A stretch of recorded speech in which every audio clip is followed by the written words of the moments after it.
Hi everyone, I'm Scott Schneider. Welcome to the channel. This week is the very first video of a whole series I've been working on of interviews with industry veterans. Stick around.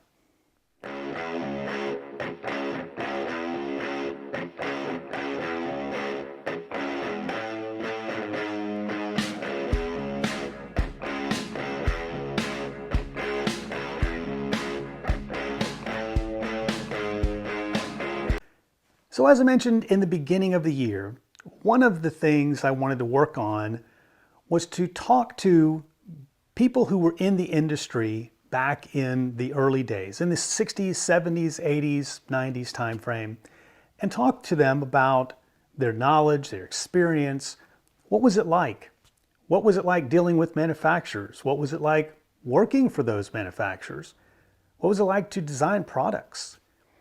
A lot of stories I think are out there that we have never heard, and I'm trying to give them a platform and an opportunity to tell us what was happening behind the scenes that we, the consumer, never got to see.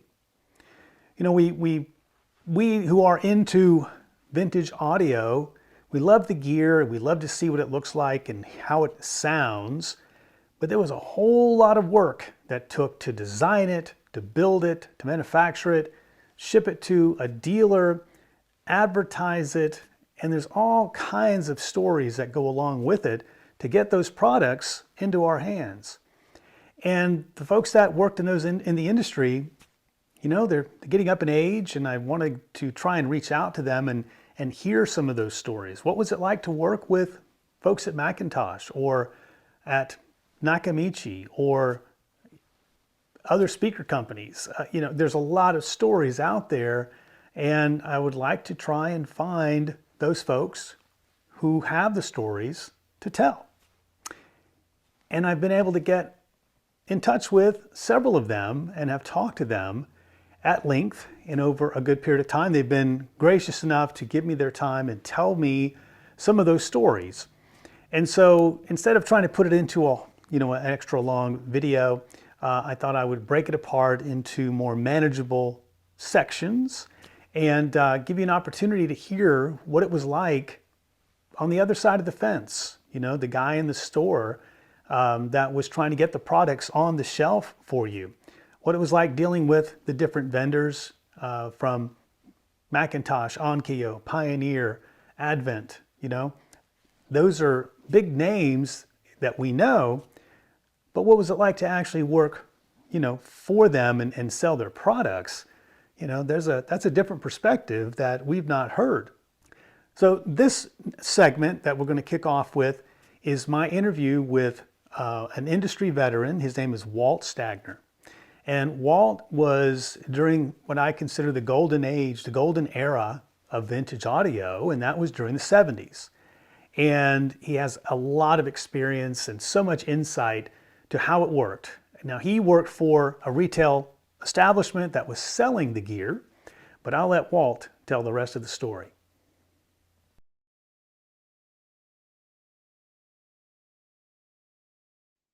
Well, I left graduate school in 1972 because I was bored and I knew that I didn't want to be doing research because it's a thankless job and I'm more of an instant gratification type of guy.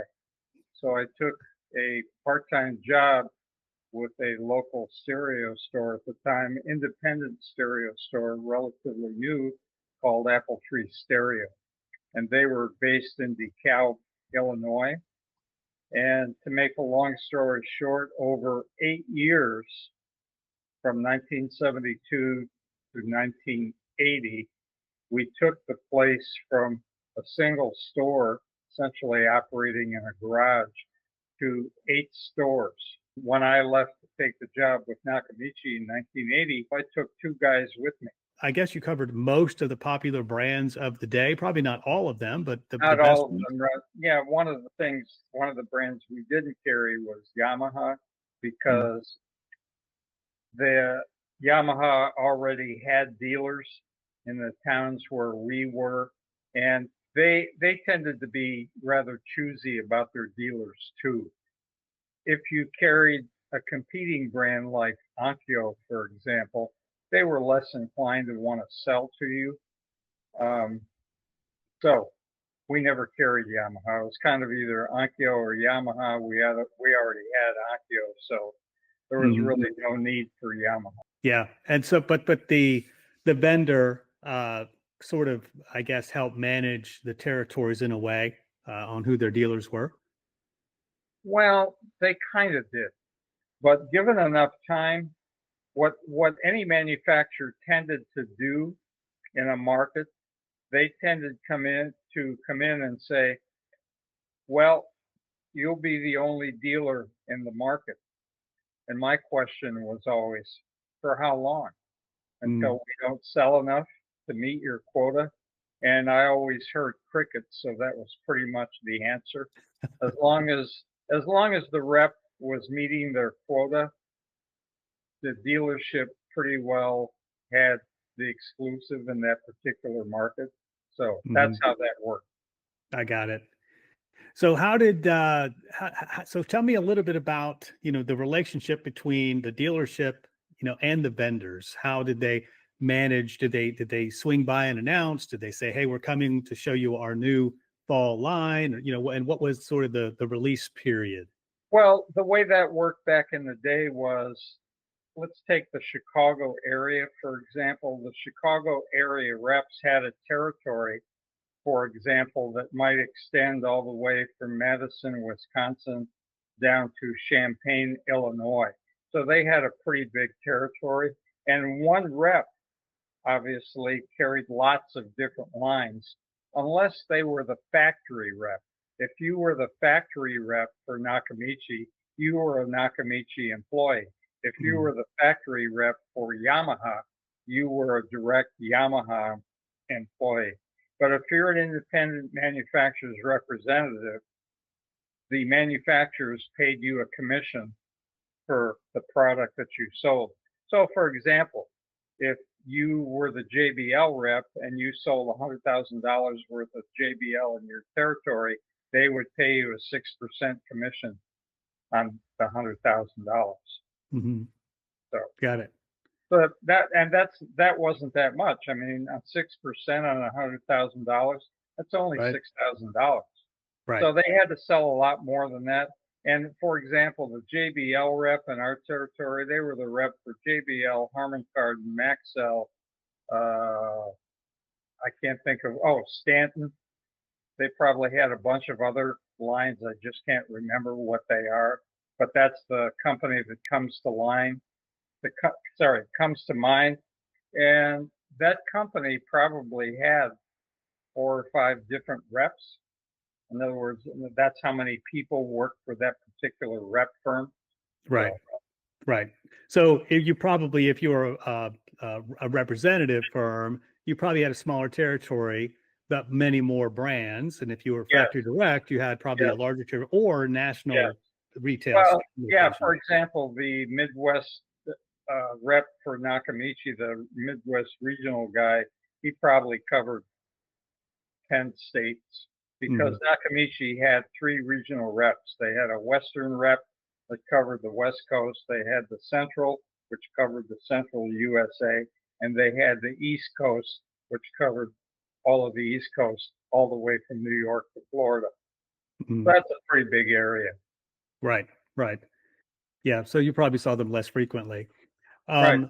So we really had not much reason to see them because what are they going to tell us? Nakamichi didn't have new products on a regular basis, so we didn't really need them for much. What about other brands? Were there cycles? I was in the apparel industry for a long time. Obviously, there's a lot of seasonality there. Was there any sort of release period that manufacturers released? And the reason I ask that is because I've noticed for a lot of times when I'm trying to review an older piece, I want to try to relay when was it manufactured. And what I've seemed to have observed is that while it might say from 1978 to 1980, you'll see the advertising start in 1977.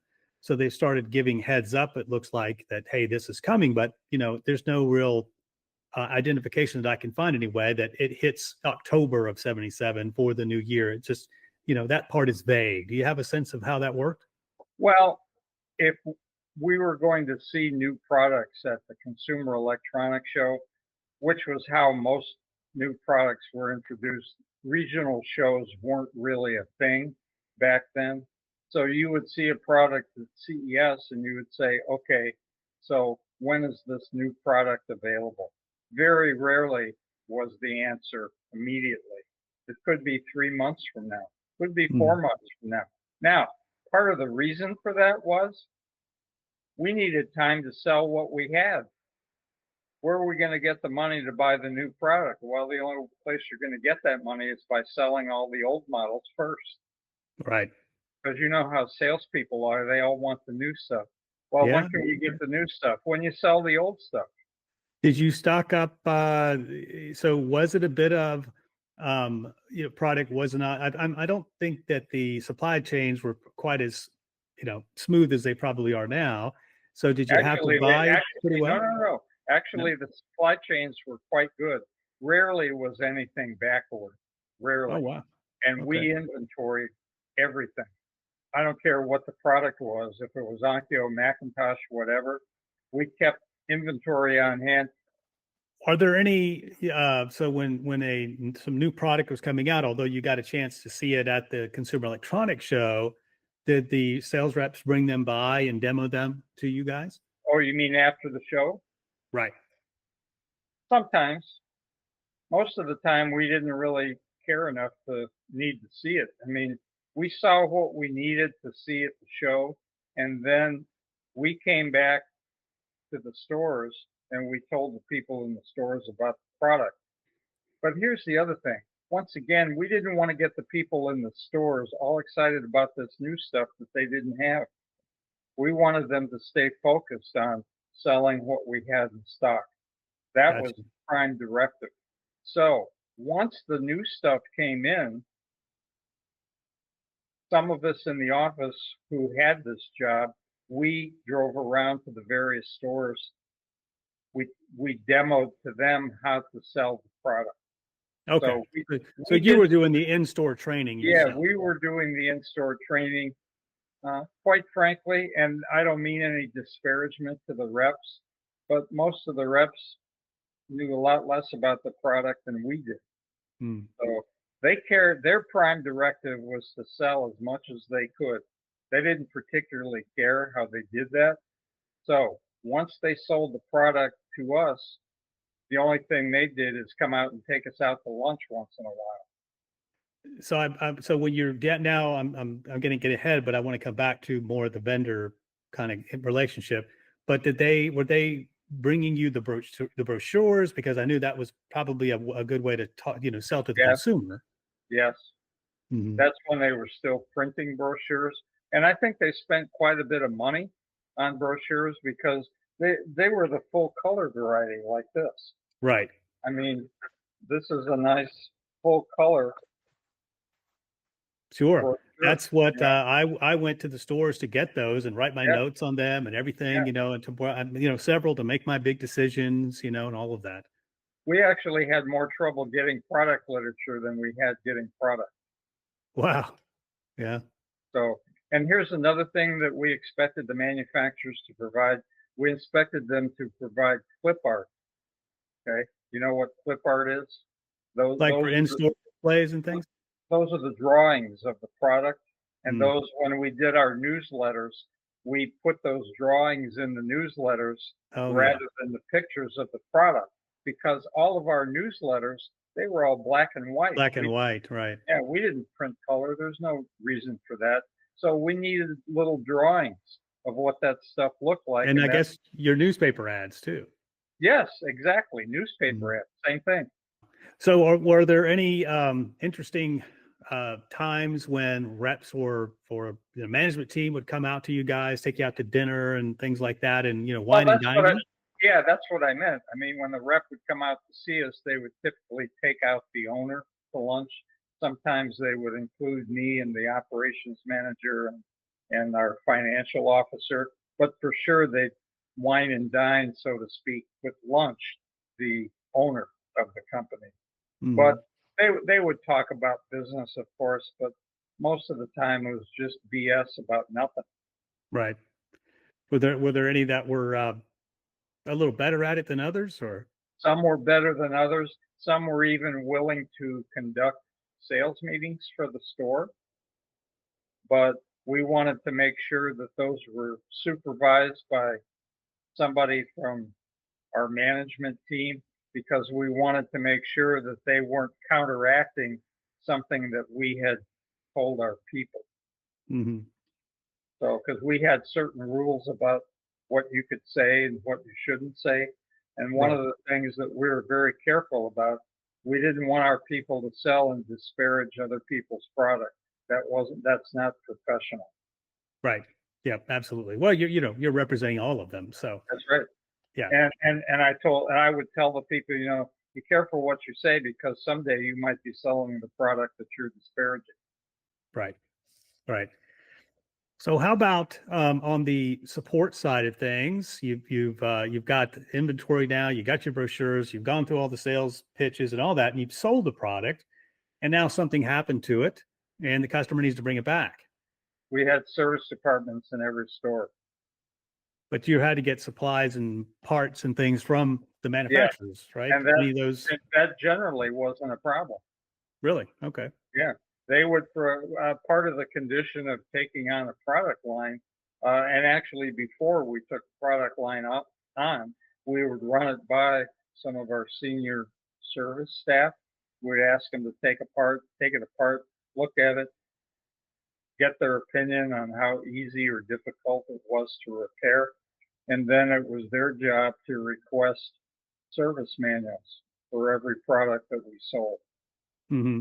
We didn't get the service manual, we didn't sell it. Was there any that you can recall that you decided not to represent because you didn't feel like, or the service, repair said that's just too hard to fix, or anything along those lines? Not not really. I mean, the manufacturers at the time, they were all hungry. They were willing to do pretty much whatever it took to get your business. Any of the that you can recall were any in the repair shops a lot more frequently than others? We never had service people from manufacturers come out to visit us. So the only time anybody came out to visit us was McIntosh used to do these dealer clinics Right. where they had a couple of people on staff that traveled with test equipment and a bunch of tubes, and Yep. they would do a clinic for your store. So those are the only service type people that we ever saw. Hmm. Yep. There's a lot of documentation about when those started.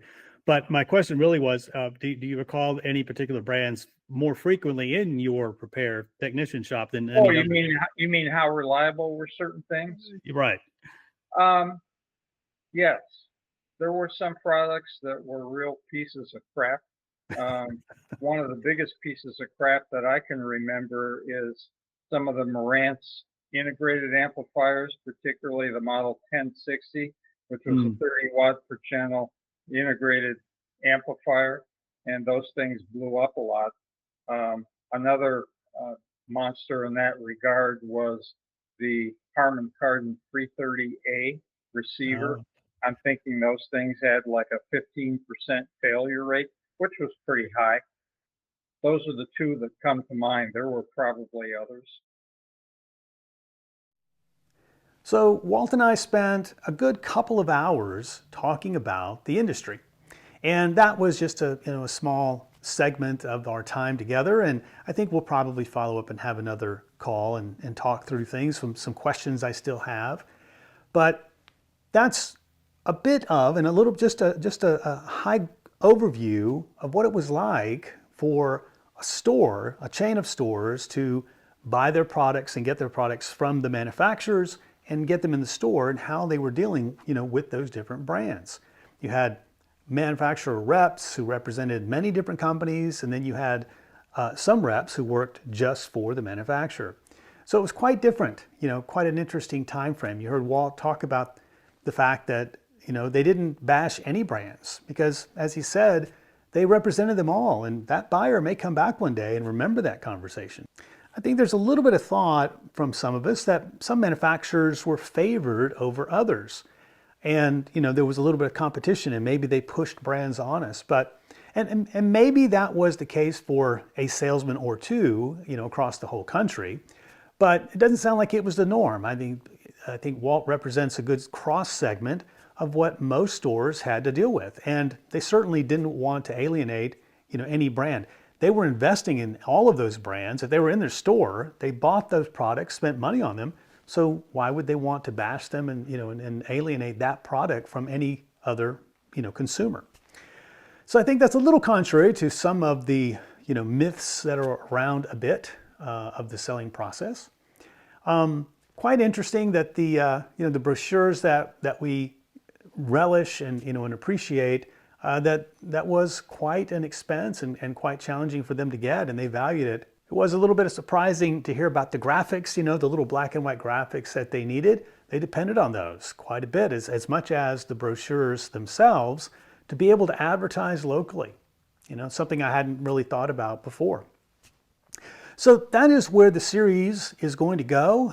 As I said, I spent a good quality time with Walt, and another interview has already been done, and I'll start putting those together over the coming weeks. And if you guys want to get some inside information and some insight to what it was like on the other side of the fence, better hit subscribe and hit that notification if you don't want to miss it. Stick around. We'll see you soon.